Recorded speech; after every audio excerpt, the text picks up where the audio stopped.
Round 3, we won the die roll, and we are missing blue on the play.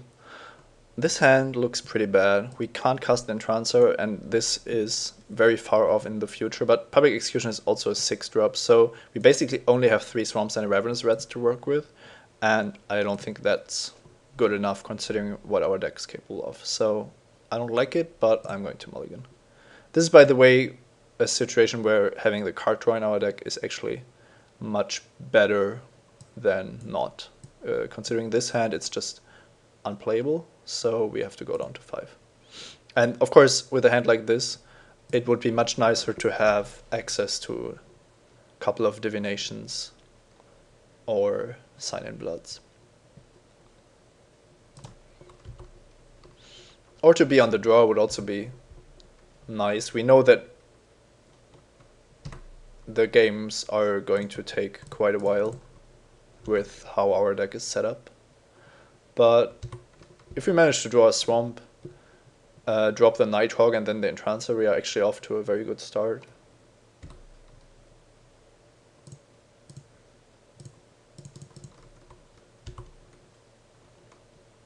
I'm not going to want to trade here. Going to be on the defensive if possible. It's possible that he has an exalted creature, but well, that's unfortunate. We are now getting a blocker for his Walking Corpse anyway.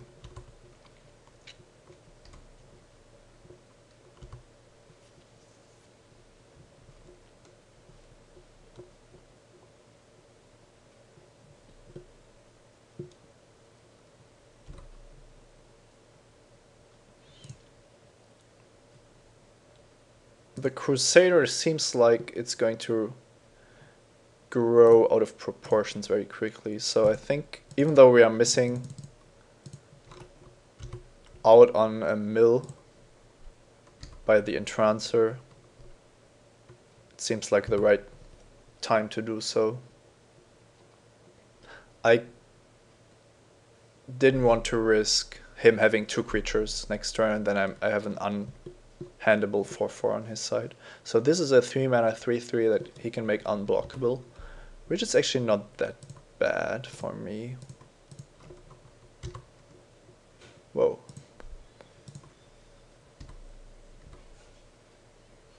Now we're actually dealing quite a bit of damage, and he hopefully isn't able to advance his board and attack with Harbor Bandit.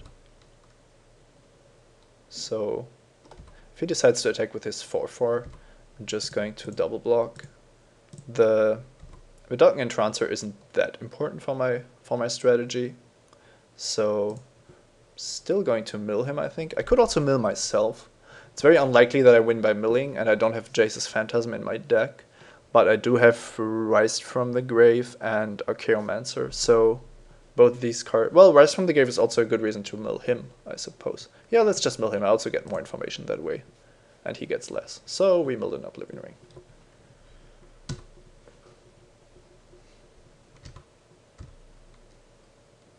Now, the problem is that our beatdown is basically over. I can attack with the Servant, but then he just blocks with Walking Corpse, so I think I'm going to pass here.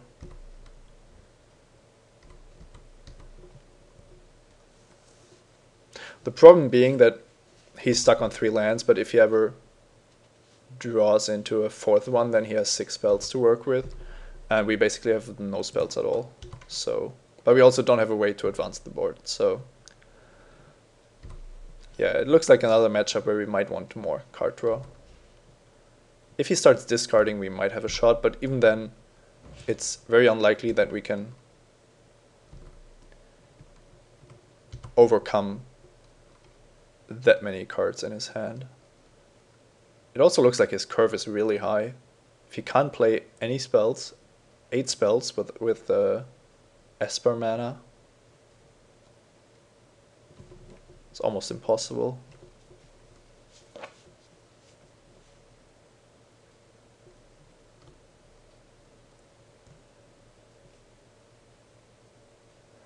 And there goes an Essence Drain.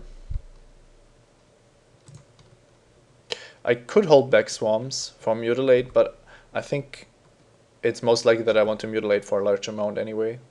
So, given how this matchup developed, I probably would have wanted the Entrancer in play, but yeah, I didn't have a good blocker for the Bandit, so I was afraid of getting raised.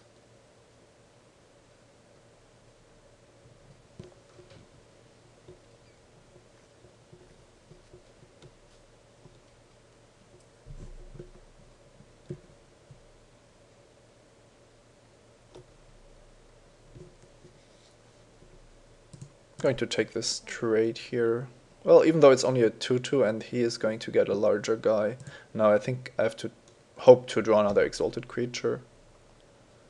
Once he gets his Griffin up, it's going to be pretty profitable for him to only attack with the Griffin. Oh great, Kraken Hatchling. So yeah, let's just drop this. No, I'm going to attack with the Walking Corpse. Or with the Servant, in fact. Attacking with the Servant seems like a very good play. He certainly doesn't want to lose his flyer, and if he does, I'm fine with it. But he also probably doesn't want to take 4. Yeah, so that was a good little exchange.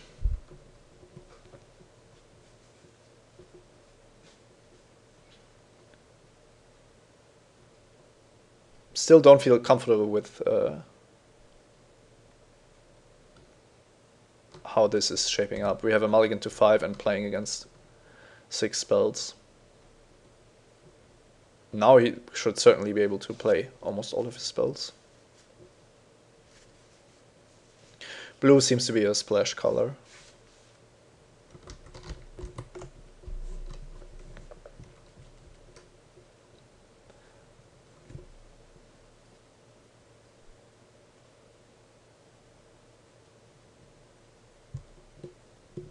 That's a nice card. We passed it, I believe. So he's probably just attacking with the flyer here.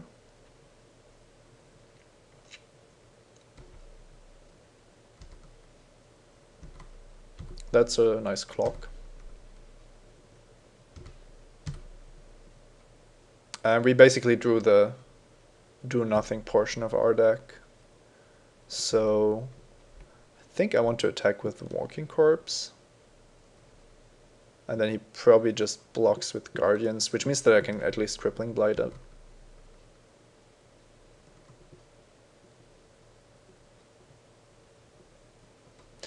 Playing a control deck and having too many of these early game cards seems to not be the way to go in M13. We only drew 1 late game spell and we needed to use it very early. So overall, I'm not thrilled how this deck shaped up.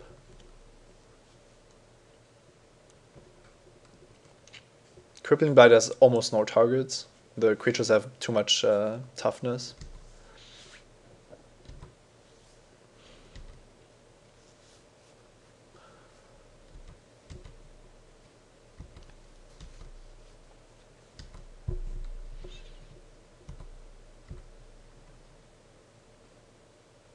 And now that he has the Nighthawk, it's almost going to be impossible for me to come back. But of course I'm still going to try, so.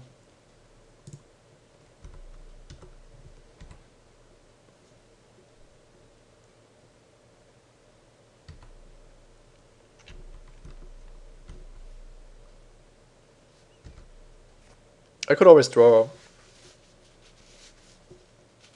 one of my late game cards. Maybe even the Serpent is enough to win.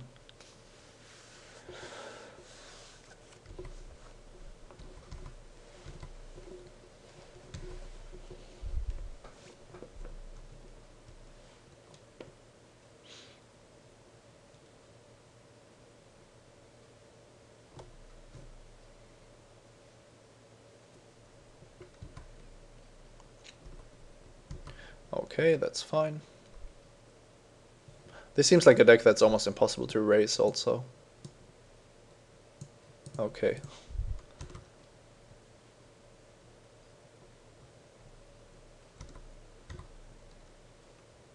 Switcheroo. Now, I certainly want the Nighthawk. That seems pretty obvious. And I can give him my Nighthawk. The Nighthawk has the disadvantage that it can't block, but I don't think he has a great attack anyway, so... Yeah, this was the first step. That's one of the fairest switcheroos ever, trading Nighthawks.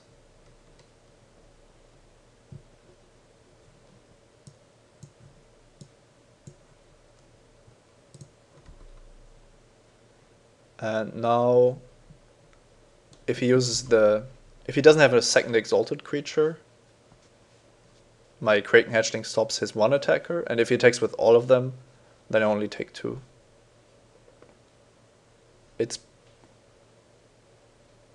I just wanted to say it's even possible that we have handled most of his cards, but then he played a Planeswalker. Now 4/4 lifelink. This gives creature flying a double strike or a counter every turn. Okay. So we can't afford to take too much damage, but I don't think we can chump here. We're going to need all our blockers.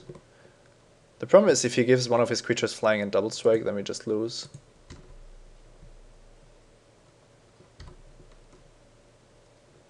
Okay. I think I'm just ready to concede here. I don't really see what could happen.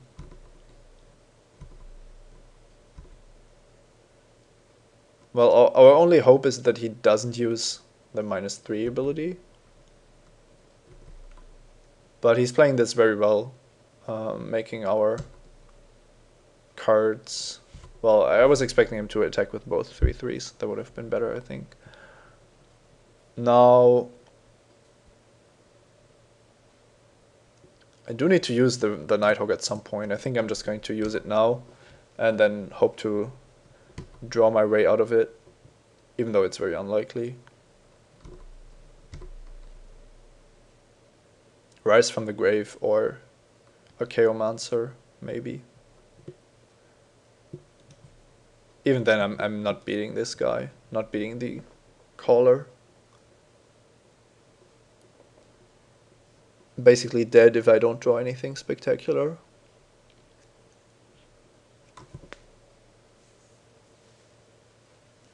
Okay, yeah, this game is over. And I know what I want. I want quite a lot of my late game cards. I think Duress and all the card draw spells are what I need against him. And most of my early game stuff is just awful in this setup. I do want another Harbor Serpent though. It's a great way to stop his ground attackers, even if they are exalted. And I need ways to win. So what I don't like is all the early stuff. It's almost worthless. I think I'm going to keep the Ravenous Reds. They don't seem too bad. So Mark of the Vampire should also be okay. Let's see if we have space for all of this. Yeah, this would work. Kind of making my deck much more expensive, but also more powerful in the late game. Kind of like how the Servants act. Even though they aren't the greatest, I need some creatures. And Walking Corpse was really bad this game. So, Disentomb, Bloodthrone Vampire. Well, the Phantasms are always an option, I guess. I would like to just mill my opponent out anyway, which hasn't worked so far. Now, Welkin Turn would be another aggressive option, but I don't think I need aggressive options against him. I need just time and yeah, hopefully ways to interact with his stuff. Now, the card that seems most interesting is once again the Phantasm, and I have a good shot at making them large at some point. I do need to draw one or two in transfers, of course, but that's kind of my main plan anyway. So if I consider this to be a viable way to go, I think that I want at least one of them, and I can get rid of the mark, because if I'm losing, I'm losing pretty badly. So, or I could also get rid of the servant, then I at least have another way to win. I really need all the ways to win against his deck, and mark on something like an Phantasm or Harbor Serpent seems like a way to go. Yeah, let's just try that. It's a desperate attempt, but what can you do? I'm going to keep this hand. It has a Vampire Nighthawk, and my deck is now full of card draw spells, so having the extra lands doesn't really hurt. Nighthawk is also one of the best creatures to start with, almost independent of what he does.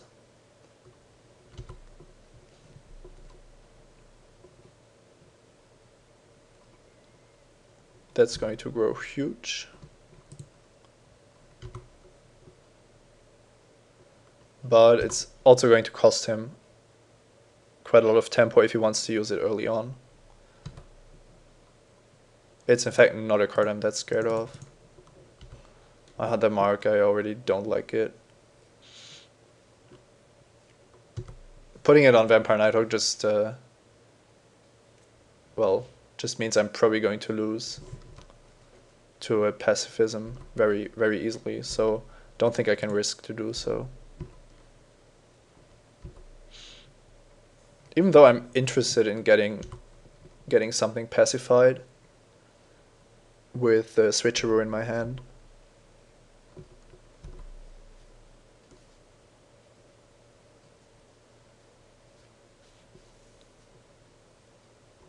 Okay.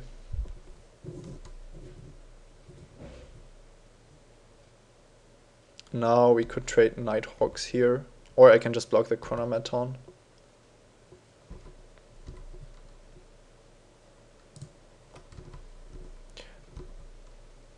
I have a problem here. If I don't attack, it's possible that he just uses something like Essence Scatter to get rid of my Nighthawk, and then I'm almost too far behind.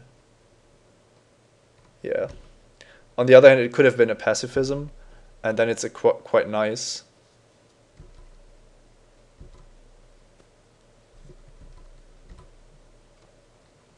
Going to drop the Serpent here with only 4 islands in play, so that he doesn't know that I'm going to be able to attack next turn.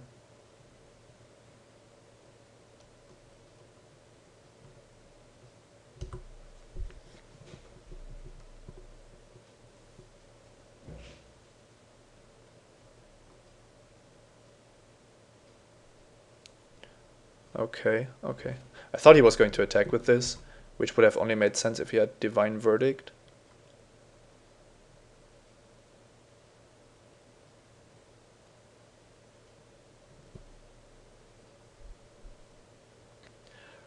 Okay, he has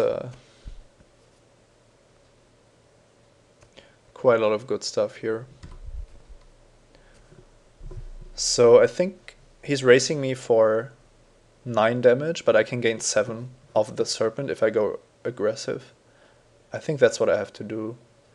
And I can also duress him first.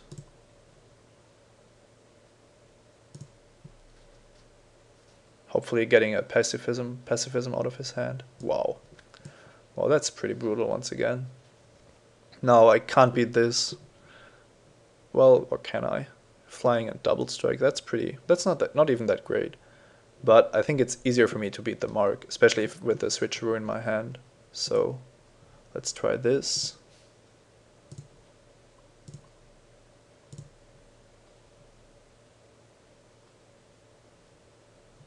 Once again, we draw a stupid 1/1. But now we have actually quite an interesting setup here.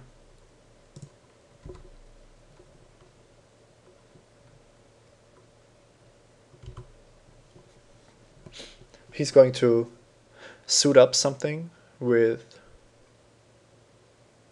the mark, and then it's a weird race where we can switcheroo the guy with lifelink, then hopefully survive. We have 7 mana, so we can't keep up Essence Scatter. That's unfortunate.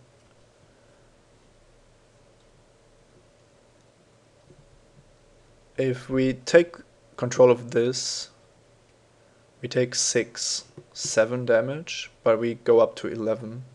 I think that's fair enough. We have to try.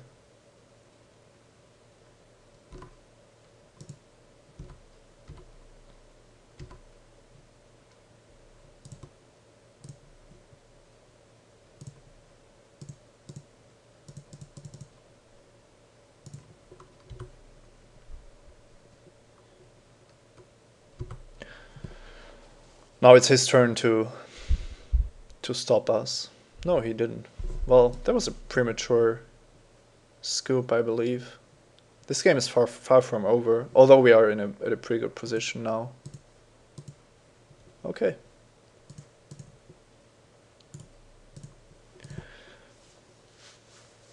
Jace's Phantasm once again, not great, but I like that we took out all the do nothing cards.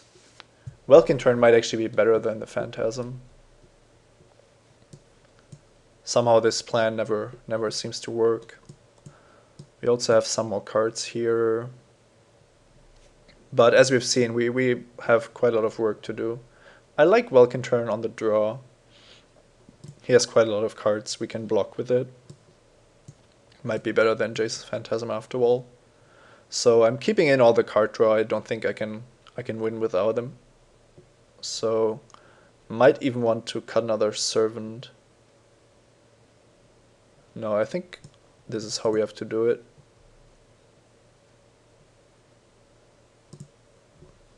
Let's see. Final game.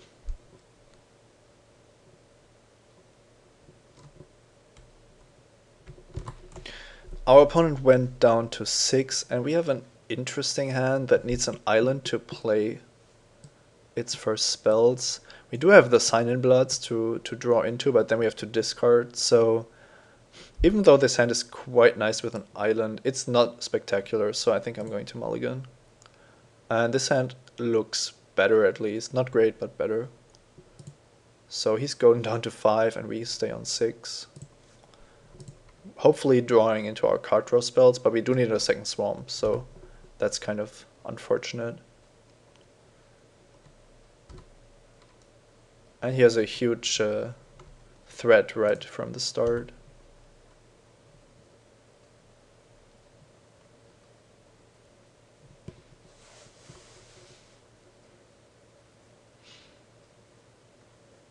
Chronometon is a card where you actually want the Crippling Blight, but all the other cards in his deck are just immune to it, so he has to have the Chronometon on turn 1, and we need to have the Blight on turn 1, otherwise it's not really an interesting proposition, so I think we are actually better off this way without the Crippling Blight. And the fact that he didn't drop a second land is of course very nice. If we can keep this up for a couple of turns only, then we should be in a very good position. Even then, 1 mana and Chronometon is actually probably the best you can do. I'm just going to run this out here. I mean, we have a very good shot at just erasing his artifact creature. And given that we have a 3/1 in play, he's actually going to be interested in making this stronger. No, he isn't. Well, then I'm going to take the trade, because I don't want this to grow out of proportion. With the Essence Scatter and his mana troubles, we should also be in a good position here. We can Essence Drain anything he plays, but if it's something like Vampire Nighthawk, it's probably better to just Essence Scatter it, giving us more options. Well, we are ready to draw into our card draw now. This is a much better setup than game 1, where we had no hand and he had 6 spells and perfect mana. And now it's much looks much better. Now I think I'm going to Essence Scatter here. My hand is pretty weak and I don't want to be forced to Essence Drain. Also, if I draw one of my Serpents, I want to be able to cast it without fear of him dropping anything. The Serpent would have been a reason to drop more islands, but it shouldn't really matter. He simply forgot to attack with his corpse. There's no reason to hold back.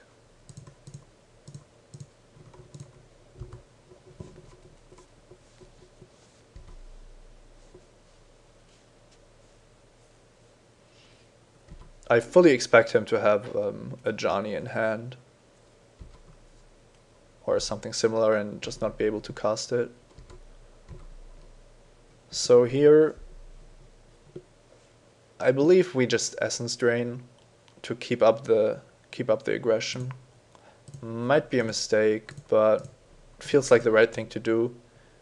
Hopefully we can draw into some action. And this also weakens his Planeswalker as a result.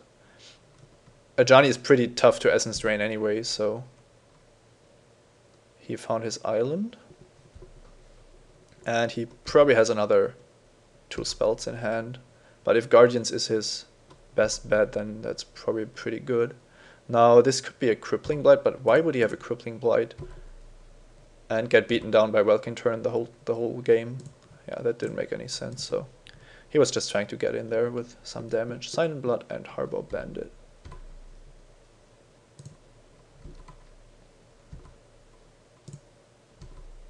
I probably shouldn't have played the island. Oh yeah, I could. There's no reason to play around his potential Harbor Serpent, because if he drops a second island to cast it, then there's 5 islands in play. And I also want all my islands, all my lands in play for the card draw I'm certainly going to draw. Wow.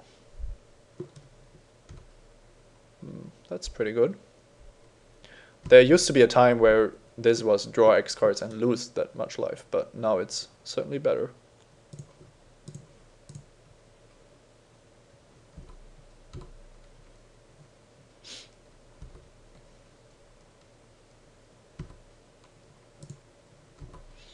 I don't think I have the luxury to hold back the Serpent for any potential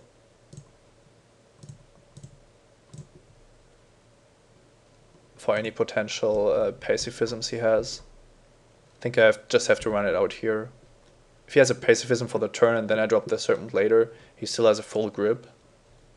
And he might also have drawn into Mark of the Vampire, and now he wouldn't be able to cast it on Disciple of Bolas profitably. So I think being scared of too many cards there is probably an easy way to lose.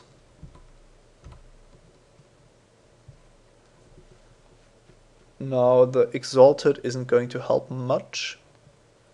I could just get in there with the Harbor Serpent, but the Waken Turn isn't going to do much anyway. So of course I still attack with the Serpent. That's my #1 way of winning.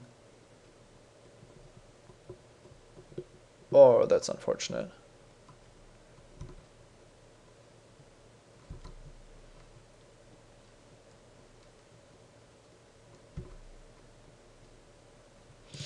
Against a card like Doomblade, it's actually much worse to only attack with the Serpent. So don't think it's easy to tell what would have been the right play here.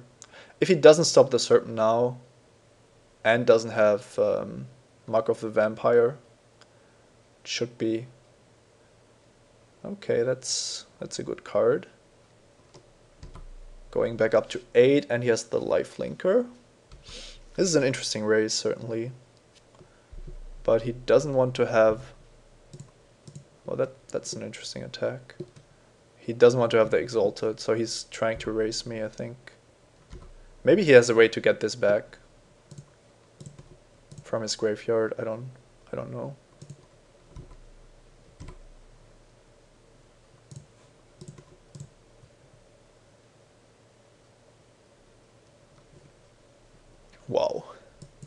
Sphinx of Uthun and the Griffin Protector. So the Griffin is coming down next turn.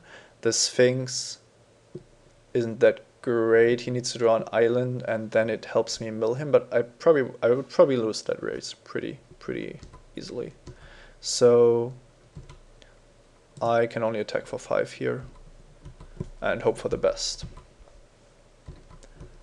He would go back up to 7, then he goes down to 2, then he goes up to 4, and then he's dead. But I'm also taking quite a lot of damage.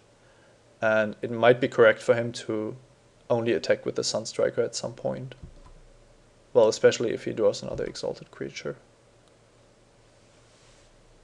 So now I'm not really racing anymore.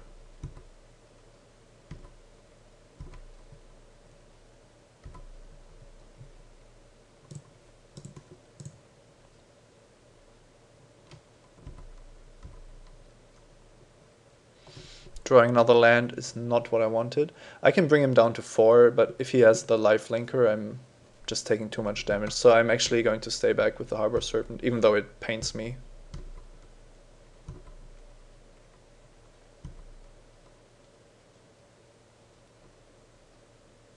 I'm dead to 2 attacks from his Fairy Invaders, though.